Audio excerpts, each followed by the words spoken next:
그 다음에는 층화 분석법인데 이거는 뭐 설명하기 어렵습니다만 어렵진 않아요. 개념만 설명해 드릴게요. 이거는 뭐냐면은 지금까지 여러분들에게 보여드린 게 카이스퀘어인데 카이스퀘어는 t-테스트와 같은 거죠. 그죠? t-테스트와 같은 거라고 생각하시면 돼요. 그리고 t-테스트 다음에 우리가 배운 방법이 분산 분석이라는 걸 봤죠? 분산 분석은 뭐가 달라요? X 변수가 3개 이상의 카테고리로 이렇게 나눠질 때 쓰여. 밑에는 다 평균치고 그럴 때 쓰이는 분산 분석인데 분산 분석도 원칙적으로는 원웨이 아노바예요. 그러니까 독립 변수가 하나예요. 그거 비슷한데 그 다음에 투웨이 아노바라는 게 있어요. 그 아노바 분산 분석도 독립 변수가 하나가 더 늘어나. 투웨이가 돼버려. 응? 그러니까 어떤 남녀 간에 달라. 젠더라는 변수가 새로 생기면은 남녀 간에 층을 나눠서 분석을 할 수밖에 없는 일이 벌어져요. 그게 3변수가 되고 4변수가 될 때는 다별량으로 들어가는 거고. 지난 시간에 공부하신 회귀 분석도 마찬가지죠. y equal a 플러스 bx 그러면은 독립변수가 하나면은 단변수 분석이죠. 그죠? 근데 독립변수가 둘, 셋, 넷, 다섯 이렇게 쭉 늘어나게 되는 경우에는 다별량 분석이 되는 거예요. 그런 다별량 분석을 가기 직전의 단계를 우리가 지난 시간에는 아노바, 투웨이 아노바 이런 식으로 볼 수 있는 건데 바로 층화 분석법이라는 게 그런 거예요. 투웨이 아노바에 해당되는 즉 독립 변수가 하나 이상이 돼요. 그중에서 우선 하나인 경우를 먼저 상상을 해요. 그 층화 분석을 스트레이트 바이 애널리시스라고 해요. 두 번째 변수에 따라서 층을 나누는 거예요. 스트라툼을 2개를 나눠서 스트라타를 관한 분석을 하는 게 층화 분석법인데 이게 사실은 뭐 무지무지하게 재밌고 중요하고 사실은 여러분들에게 제가 역학 강의를 안 하는데 나중에 기회가 될지 모르겠는데 역학에서 얘기하는 아주 중요한 의학에서 제일 에센스라고 저는 표현하는 게 컨파운딩 문제인데 이 컨파운딩에 관한 그걸 해결하려면 스트레이트 바이 애널리시스를 해요. 그건 이제 유담 시간에 이제 이따가 얘기할 로지스틱을 하죠. 예를 들어 이런 거 시필리스가 자궁경부암을 일으킨다. 그래? 틀린 가설이라고 이제 우리 인정돼 있는 거지만 근데 이놈과의 인과적인 관련성이 있다 이렇게 표현하는 가설을 검증해서 하려고 여러분들 뭐 인턴이나 학생이나 누구 시켜서 우리 병원에서도 조사를 한번 해보세요. 환자가 우리 많지 않지만. 그러면 이거는 어소시에이션이 나와요. 이놈이 시필리스가 포서티브 에이전트라고 역학적인 증거가 나오게 돼 있어요. 예. 근데 그게 그렇지 않을 가능성이 더 많죠. 왜? 우리는 숨어있는 어떤 변수에 의한 장난인 거를 알거든요. 이런 숨어있는 변수에 의한 빗뚫림 현상이 벌어지는 거기 때문에 그게 뭐예요? number of sexual partner 같은 거예요. number of sexual partner에 의해서 독립 변수도 종속 변수도 이렇게 양다리 거친다고 제가 표현했었죠. 이런 현상을 갖고 있는 데이터인 경우에는 교란이 일어나요. 컨파운딩이 일어나서 이건 잘못된 결론을 유도하게 되는 축병이죠. 역학 변수나 여러분들이 좋은 논문을 쓴다는 것은 바로 요 교란 변수를 찾아내셔야 돼요. 찾아내서 그거에 대한 영향을 통제해줘야 돼요. 컨트롤 해줘야 돼요. 통계학적에서는 adjust 해줘야 돼요. 그 방법입니다. 제가 지금 소개하는 방법은. 그런 경우에 이런 층화 분석법이라는 게 first step이고 second step은 로지스틱으로 가는 거예요. 그래서 아주 머나먼 길을 가야 되는 길인데 이런 그 숨어있는 변수, 즉 교란 변수에 의한 그 컨파운딩들을 어떻게 잘 컨트롤 하느냐에 따라서 여러분들 논문이 채택되고 안 되고 돼요. 그 논문에 관해서 리뷰하는 사람은 대개 알아요. 지금 네가 연구하는 가설에서는 이 컨파운더가 뭔데 얘가 그거를 과연 제대로 찾아내고 분석했는가. 그게 안 돼 있으면 아예 쳐다보지도 않아요. 그냥 정크예요. 리젝트입니다. 그런 식으로 중요한 거예요. MI와 커피 사이에는 스모킹이라고 하는 컨파운더가 있어요. 그죠? 브레스트 피딩과 브레스트 캔서 리스크 간에는 페리티라고 하는 뭐 잘 알려진 컨파운더가 있어요. 이 변수를 통제하지 않으면은 그 연구 결과는 잊어버린다 이거죠. 그래서 이런 컨파운더를 찾아내야 되고 방법 중에 하나가 스트레이트 바이 애널리시스, 층화 분석법이에요. 층화 분석법은 쉽게 얘기하면은 그 교란 변수죠. 지금 얘기하는 컨파운더를 찾아내서 그 컨파운더에 관해서 있는 데이터를 두 개의 층, 세 개의 층, 네 개의 층, 이렇게 층을 나누는 거예요. 네. 그러면 층을 나누면 어떻게 되겠어요? 그 층 내에서는 그 변수의 영향은 호모지너스 해져요. 없어져요. 100명의 데이터를 가지고 내가 했는데 X라는 변수가 Y에 영향을 주는 거 했는데 C라는 변수가 생겨났어요. 여기 컨파운드예요. 그럼 C에 관해서 층을 나눠요. 나눠서 계산을 해요. 그 다음에 그놈을 다시 하나로 종합하는 방법이에요. 그때 특수한 방법들을 써요. 그래서 이 방법이 독립된 그런 분석 방법인데 여러분들은 그 개념만은 꼭 알아두셔야 되고 그때 쓰이는 용어가 멘탈 행첼이라는 방법이에요. 들어보셨으면 고맙겠습니다. 그 멘탈 행첼 카이스케어 제가 제일 좋아하는 분석 방법이 이 방법인데 기가 막히게 만들었어요. 아주 그 만든 과정을 보면 너무너무 혹은 코크란 멘탈 행첼 이렇게 표현도 하고 CMH 하는 방법인데 이게 이제 나눠진 값을 다시 하나로 이렇게 묶는 통계 분석 기법인데 이제 그거 소개는 그 정도로만 하고서 넘어가야 될 것 같아요. 제 생각에는. 컨파운더를 이렇게 예를 들어 여러분들 옛날에 이거 보여드린 거 있죠. 그러니까 리널 스톤 환자들한테 치료법을 봤더니 뭐 오픈해서 하는 경우가 78%인데 아마 경피 소노 방법인가 보죠. 초음파로 깨트리는 방법인가 보죠. 83%로 이렇게 좋아지거든요. 78, 83. 그래서 뭐 기왕이면 경피수를 쓰고 이 프로그노시스도 좋고 그런데 실제로 의학적인 임상적인 사항을 아는 사람들은 그게 그렇지가 않다. 교란 변수가 얘는 존재한다. 뭐가? 돌의 크기가 존재한다 이거죠. 왜냐하면 돌의 크기가 큰 사람은 개복수 쪽으로 많이 가겠죠. 예. 돌의 크기가 작은 사람은 경피수 쪽으로 많이 가겠죠. 이렇게 보는 것처럼. 이 인디케이션에 따라서 배정하는 방법이 다르기 때문에 실제로 돌의 크기가 컨파운더예요. 돌의 크기에 따라서 이렇게 두 층으로 나눠서 분석을 해보면은 역시 프로그노시스 측면에서는 개복술이 좋아요. 93, 87, 73, 69. 완전히 뒤집어지죠. 연구 결과가.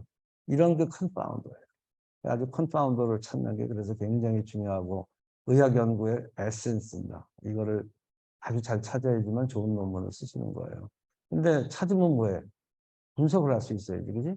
그럴 때 쓰이는 분석론이 스트레이트라인 아날리시스라는 게 있는데, 뭐 넘어갑시다. 그 통계 분석 이런 거예요. 여러분들이 아마 조금 알아두시면 좋을 것 같은데, 지금 얘기하는 이 스트라티피케이션, 이게 표준 교란 변수 층화하는 방법이라고 그랬죠. 교란 변수를 없애는 분석에서 통제하는 방법인데 요거 그다음에 리스트릭션이라는 방법도 있어요. 리스트릭션은 뭐예요? 대상을 한정시켜 버리는 거야. 그러면 돌의 크기가 작은 놈만 가지고 하는 거지. 젠더가 문제가 되면 남자만 가지고 연구를 하든지 남자만 가지고 분석을 하든지 이런 것들이고 스태티스틱 모델링이라는 게 이제 조금 이따가 보여드리는 로지스틱인데 이런 거 가지고 하는 방법도 있고 요 세 가지 방법은 대개 분석 단계에서 사전에 이거를 조절할 수가 없었어. 이게 컨파운더가 뭔지도 몰랐을 수도 있고 뭔지 아는데 대상을 뽑는 과정에서 조절할 수가 없어. 그랬을 때 쓰이는 방법은 이렇게 세 가지 정도가 있어요. 여러분들이. 지금 얘기하는 건 요거고. 그 전에 연구 계획 수립하기 전에 컨파운더가 뭔지 알면은 대상을 리스트릭션 해버려. 아예 그냥 컨파운더가 될 만한 사람들은 대상에서 제어버리든지 랜더미제이션을 하든지 그죠? RCT라는 건 결국 그렇게 하는 거죠. 그 컨파운더를 조절할 수 없으니까 골고루 분산시켜서 배정하지. 그다음에 매칭이에요. 매칭.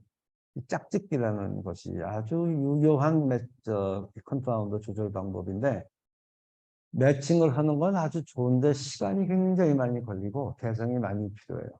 또 매칭을 하면은 분석론이 달라져요. 제가 지금까지 강의한 모든 내용들은 짝짓지 않는 자료들에서의 분석론이에요. 짝지은 자료는 완전히 달라요. 분석론이. 그래서 아마 페어드 티 테스트 정도 여러분들에게 설명을 드렸었는데 리그레션 때도 아노바 때도 뭐 로지스틱 때도 마치 다 달라지기 때문에 이제 분석론으로는 뭐 공부할 게 너무 많은 이런 식으로 이제 내용이 달라진다는 거를 좀 말씀을 드리고 넘어가겠습니다. 그래서 이게 뭐 우리 대학원 과정에서 가르치는 것들인데 이건 다 넘어가고 멘탈 헨첼이 굉장히 중요한 거다 이런 뜻이고 쭉 넘어갈게요. 가설 검정, 코크란 멘탈 헨첼 이런 거죠. 그러니까 컴퓨터를 풀면은 여기 어디 있을 거예요. 이런 식으로 셀스에서 프리퀀시에 그냥 내네. 프리퀀시하고 이렇게 옵션만 잘 주면은 모델입니다. 여기 모델을 하나, 둘, 세 개 모델을 딱 만들어 주면은 얘가 알아서 다 계산해 주죠. 여기에 커크란 멘탈 헨첼 카이스케어 계산을 해주죠. 2.6이다 뭐 이렇게. 그다음에 뭐 RR 값도 이렇게 계산해 주고 뭐 하여튼 그런 게 나오니까 하여튼 걱정은 하지 마시되 교란 변수라는 거를 좀 분명히 생각하셔야 되는 게 굉장히 중요하고 그거를 어떻게 하느냐 하는 거를 얘기를 하면서 로지스틱 어떻게 할까요? 그걸 또 해. 로지스틱을 10분 만에 얘기할 수가 없지. 그 다음에 그래서 왜 그러냐면 근데 로지스틱을 가야 돼요. 가는 게 한 10분만 더 할까요? 10분만? 응? 밥 먹으러 갈 거라면 어차피. 조금만 더 할게요. 왜냐하면 로지스틱은 뭐 이 책이 이 책 한 권이라 로지스틱이에요. 네, 그래서 이건 어떻게 설명 다 할 수가 없는 건데 지금 얘기한 그 층화 분석에 들어갈 때 이유처럼 교란 변수가 존재하잖아요. 그놈의 영향이 없어야 되는데 그런 교란 변수가 2개, 3개, 4개 이렇게 많아지는 경우에 그럴 때는 다별량으로 들어갈 수밖에 없죠. 다별량으로 들어가서 아까 얘기한 층화 분석, 코크란 멘탈 헨첼 방법을 써도 돼요. 근데 그렇게 쓰면은 아주 심각한 통계적인 문제가 생겨요. 네. 그런 뭐 브레이크다운 현상들이 벌어지고 뭐 그런 현상이 벌어지기 때문에 이제 무조건 메서드 초이스는 로지스틱이에요. 근데 로지스틱을 쓰면은 이런 페이퍼를 쓸 수 있다 하는 거예요. 이게 제가 한번 소개해드려도 제가 제일 좋아하는 논문이죠. 이게 1992년도 AJ 합킨스에서 쓰는 이 잡지에 나왔던 브레스트 캔서와 브레스트 피딩에 관한 논문인데 이게 뭐 최초 이래가지고 꽤 유명해진 논문이고 뭐 인덱싱도 많이 되고 뭐 그런 논문인데 이 논문이 왜 유명해졌냐면은 감히 건드리기 어려운 가설을 건드렸기 때문에 유명해지긴 했는데 왜 리젝트가 안 됐냐면은 그 미국인 텃세 뭐 동양 촌놈이 내가 그때 조교수 때인데 뭘 알겠어요.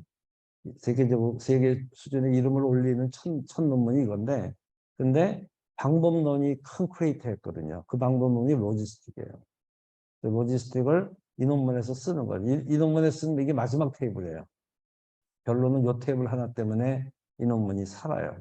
같이 디베이트를 하면서. 근데 이런 거예요. 여러분 이런 논문 이런 테이블 많이 쓰잖아요. 그죠? 이 X 변수가 이거거든요. Average duration of breastfeeding per child 이런 식 뭐 해서 엄마 젖을 한 번도 안 먹인 사람이 0, 1 내지 3개월 먹인 사람 4 내지 6개월, 7 내지 9개월, 10 내지 12개월. 그래서 이게 천몇 명 데이터를 가지고 분석하는 거거든요. 환자군 몇 명, 대족은 몇 명, 환자 대족은 연구예요. 그래가지고 했더니 결론 adjusted Y이죠. adjusted란 말이 왜 아까 잠깐 얘기했던 것처럼 교란 변수의 영향을 다 통제하고 나서 봤더니 그런 뜻입니다. 그럼에도 불구하고 브레스트 피딩이라는 변수는 브레스트 캔서 리스크를 유의하게 떨어뜨리더라라고 하는 게 이 논문의 결론이거든요. 근데 거기에서 쓴 어저스트가 충분히 됐다라고 판정을 여기서 하나라도 교란 변수를 통제하지 못했다는 크리틱에 걸리면은 이 논문은 통과 못하죠. 근데 다 통과가 됐어요.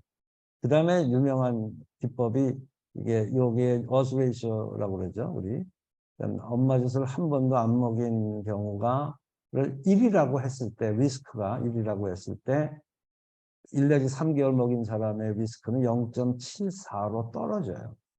그리고 그 옆에 95% 신뢰 구간 0.42에서 1.31로 여기는 유의성이 없어요. 이를 포함하면 유의성이 없는 건데 0.74로 떨어진다는 사실이 의미가 있었고 그 다음에 더 매기는 그룹은 0.8, 더 매기는 사람은 0.5, 그 다음에 0.6 이런 식으로 이렇게 어떻게 보여요? 들쑥날쑥하지, 그치? 들쑥날쑥한데 이제 연구자의 믿음이 중요한 겁니다. 저는 이게 떨어진다고 보이는 거죠. 도즈 리스폰스하게 떨어진다고 보는 거죠. 그 도즈 리스폰스하게 떨어지는 것을 통계적으로 백업을 해주는 거예요. 내가 맨날 강조하는 게 그거다. 여러분의 믿음을 통계는 서포트 해주는 거예요. 근데 이거를 그냥 통계 방법을 쓰면, 이게 저희 트렌드 아날리시스라는 건데, 로지스틱이 기본이고, 로지스틱 모델을 써서 경향 분석을 하는 건데, 그 책에, 여러분들 책에도 저 뒷부분에 나오는데, 경향 분석을 하는 건데, 경향 분석이 이렇게 직선적으로 떨어지느냐, 곡선적으로 떨어지느냐 하는 것을 보는 관점이 이 논문의 관건이었었어요. 근데 직선적으로 떨어진다고 봤을 때는 통계적인 유의성에 살지가 않아. 근데 곡선으로 떨어진다고 본 거죠, 이 논문을. 그래서 커빌리니어 이렇게 떨어지는 걸로 피팅을 한 거예요. 그 피팅이 그래서 굉장히 중요한 거예요. 내 논문의 베스트 핏을 찾아내라는 게 바로 그런 이유인데. 여기에 그런 거를 좀 써 있는지 모르겠는데 여기 결과를 보시면은 환자대조군 결과 초경, 폐경, 연령 등 모든 가능한 교란면세 영향을 보정한 후에도 왜? 어저스트 했기 때문에 에도 이 브레스트 피딩이라고 하는 변수는 수유기간이 7, 9개월처럼 일단 0.5일로 이렇게 감소돼 제일 심하게 감소되었으며 그 다음에 다시 약간 증가하는데 전체적으로 모유 시간이 길면 길수록 직선적으로 감소하는 경향이 있었다. 근데 그 직선이라는 부분이 실제는 로그 직선이에요. 로그 트랜스포메이션을 해줘서 나오는 직선적인 경향이었거든요.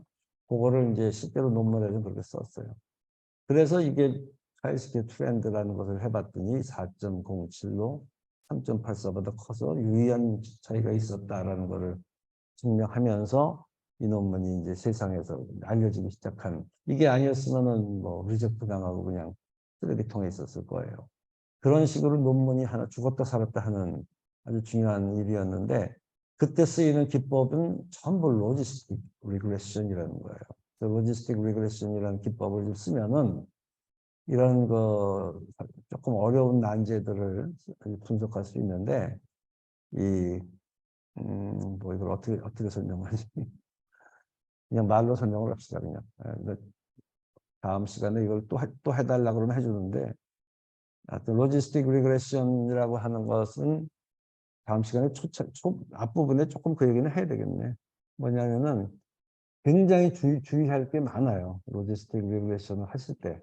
로지스틱 리그레션은 그냥 쉽게 얘기하면 이렇게 이게 모델이고, 이게 기본 모델이에요. 네. 모델은 이런 건데, 이거를, 통계 분석에다가 걸면은 이렇게 결과가 만들어져요. 어디 하나 이런 거지. 그냥 프로 로지스틱 이런 걸로 해서 세스 프로그램에서 이제 하는데 요거를 돌리면은 결과가 이렇게 만들어지는 거예요. 굿네스 빛도 나오고 알값도 만들어지고 이러는데 이거 어떻게 설명을 하나. 그런데 그 컴퓨터 결과를 가지고 지금 아까 같은 테이블을 만들 수 있어요. 여러분들도 다.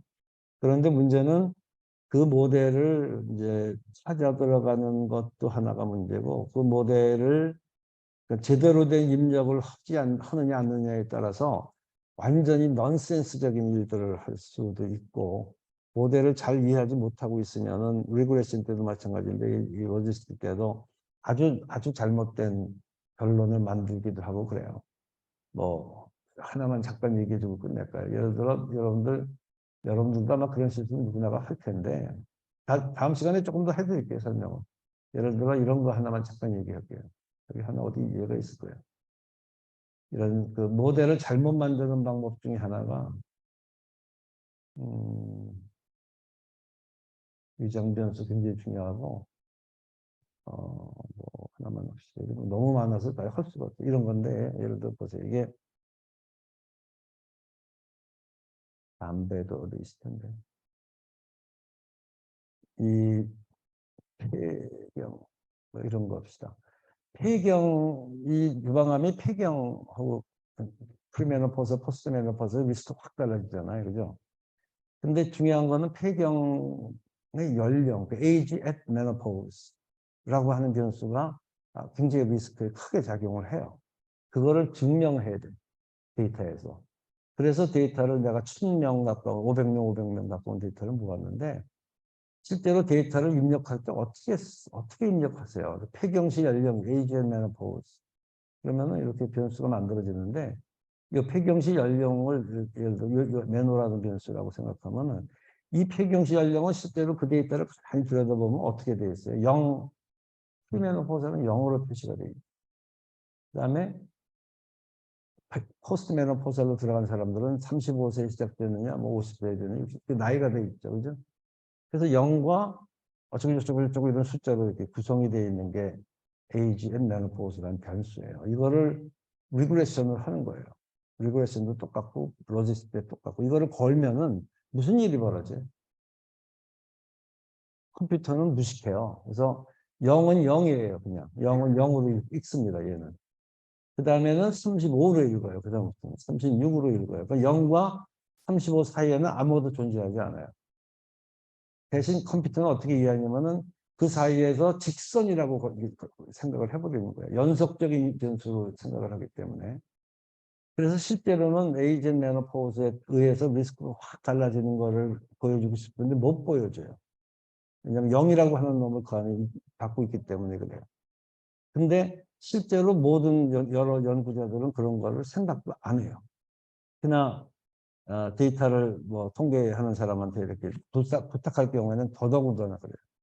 담배 가지고 연기할 때 제일 많이 그런 일이 벌어지죠. 담배 안 피는 사람은 하루에 몇 가지 피느냐라는 변수가 없잖아요. 네. 근데 0으로 표시되는 거죠, 다 같이. 그러니까 그 0과 하루 15가지 피는 거와의 사이에는 마치 직선적인 관계가 있는 것처럼 컴퓨터는 간주해버린다, 이런 얘기죠. 그런 실수, 잘못 구축한 예의 중에 하나인데, 그런 일들이 얼마든지 벌어지고 있기 때문에 이런 가별량 분석이라는 모델을 만들 때는 뭐 생각해야 될 게 너무너무 많은 거예요. 그래서 그 얘기를 쭉 써놓은 게 지금 여러분들 책에다가도 있는 뭐 그런 것들인데 그거를 어떻게 설명을 해드리나 모르겠네요. 로지스틱 리그레션이라는 것을 가지고 이런 것들을 다 해결하는 건데 거기에 대한 베스트 핏 모델을 찾아 들어가는 과정 뭐 이런 것들도 있다. 그런 거는 뭐 어차피 못하겠네. 그래서 다음 시간에 조금 설명을 해드리고 마지막 두 가지로 생존 자료하고 이건 뭐죠? 샘플 사이즈 컨베이션은 그렇게 해드릴게요. 사실 무리죠. 무리인데 한 학기 강의하는 거를 한 시간에 하려고 하니까 뭐 그렇긴 한데 대신 좀 많이 질문을 해주면은 제가 마지막 한마디만 좀 할게요.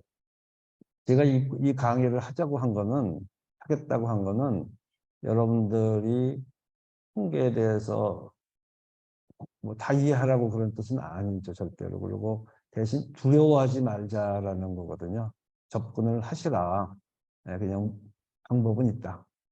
다행히 우리 병원에도 그 통계를 서포팅 해주는 뭐 아주 조그만 조직이 하나 있죠. 그래서 그런 식으로 해결을 하면 되니까 통계가 나온다고 해서 뒤로 물러나지는 말아달라. 뭐 그런 차원에서 이렇게 조마간 상식으로 얘기를 하는 건데 조금 더 조직적으로 잘 도와드려야 될 것 같다는 생각이 강의를 하면서 계속 들어요. 일은 제가 이렇게 저질러 놓고 알아서 하십시오 이러면 그런 어려운 점들이 있다는 것을 제가 알고 그래서 조금씩 그 개선하는 방안을 찾을 것 같아요. 뭐 그런 것들 만들게 되면 여러분들에게 여러분들 연구 그리고 정말로 서포트 해드릴 수 있는 그런 환경이 만들어질 것 같아서 이건 또 통계 강의하는 걸로 끝내면 안 되겠다라는 게 최근에 든 제 생각이고 그래서 그런 부분을 한번 만들어 드리도록 하겠습니다. 다음 시간에 마지막 강의를 해보고 모자라면 또 하든지 뭐 이걸로 마칠게요. 고맙습니다.